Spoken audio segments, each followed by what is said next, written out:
point, what I learned was it was not going to get submitted for publication.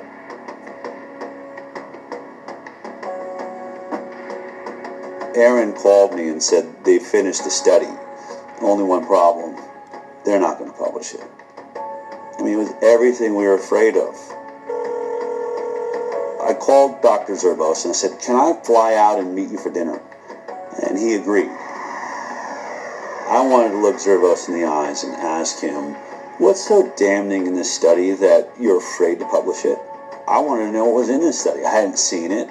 I also imagined there's got to be a way to talk him into publishing this study. But one thing was for sure. This was my last chance. I'm going to bring hidden cameras and recording equipment so that no matter what happens at this dinner, I can prove it happened. What do you think about the study you guys have done? It's important information because of, it did show a difference between the groups. I don't know how to. Oh, she got it. How to explain. I don't know how to explain it, but it's important. It was an important finding. The study was for what.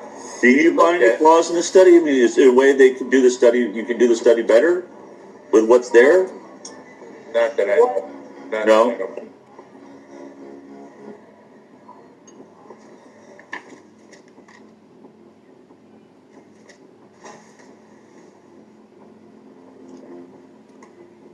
Impact of childhood vaccination on short and long-term chronic health outcomes in children, a birth cohort study. This one is really robust. Let's say the results. Yeah, what were the results? The CDC put out a white paper on how you would look at vaccinated versus unvaccinated, and we followed it to a T. I agree with that. No. You agree with that? No, yeah. We 100% did.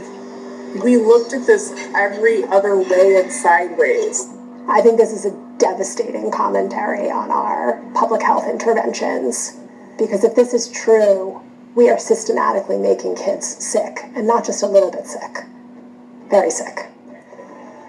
Publishing something like that, I might as well retire. I'd be finished.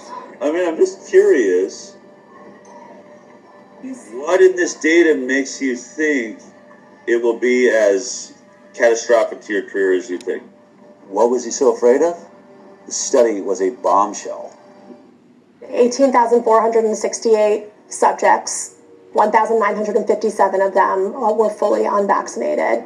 When comparing the health outcomes of the vaccinated versus the unvaccinated, they found an increased risk in the vaccinated of several chronic health conditions. The vaccinated subjects were over 4 times more likely to have an asthma diagnosis. 4.29 times in the adjusted. And that seems, I've looked at a lot of studies, that's 3.26 to 5.65. They also found 3 times the risk for atopic diseases, which is kind of a subset of allergic diseases. They found almost 6 times risk for autoimmune disease. The autoimmune diseases this paper looked at include thrombocytopenic purpura, rheumatoid arthritis, SLE, systemic lupus erythematosus, MS, multiple sclerosis, and Guillain-Barré syndrome. They mentioned there are over 80 different autoimmune diseases, and what their data showed for autoimmunity, 6 times increase in those who got vaccines when compared to the unvaccinated. Which is staggering, because autoimmune disorders really represent significant morbidity and health costs and suffering, accrued over a lifetime. Neurodevelopmental disorders. What kind of numbers are we talking about? Do you remember? 5.5 times risk for neurodevelopmental disorders. We know that the immune system is intimately connected with both brain development and brain functioning. And so when the immune system gets triggered by illness, potentially by vaccination, you can get neuropsychiatric symptoms, presumably related to brain inflammation and immune processes in the brain. 2.92 times the amount of motor disabilities. 4.47 times the amount of speech disorders in the vaccinated compared to the unvaccinated. 3 times the rate of developmental delay. They found the same things I found related to allergy and autoimmunity. Also, 6 times more acute and chronic ear infections.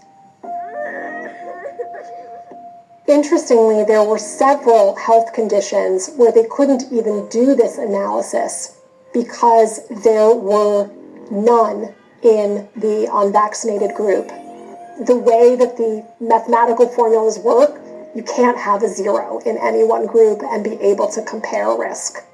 For example, there were 262 children who had ADHD in the vaccinated group. Amongst the unvaccinated group, there were 0 cases of ADHD.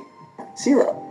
These ones are just mind-boggling. These conditions were not found at all in almost 2,000 unvaccinated kids.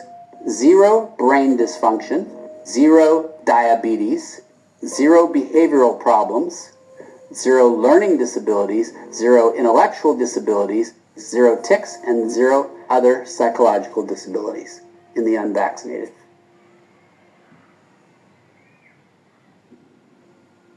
I'm going to read the conclusion here. Despite this, and in contrast to our expectations,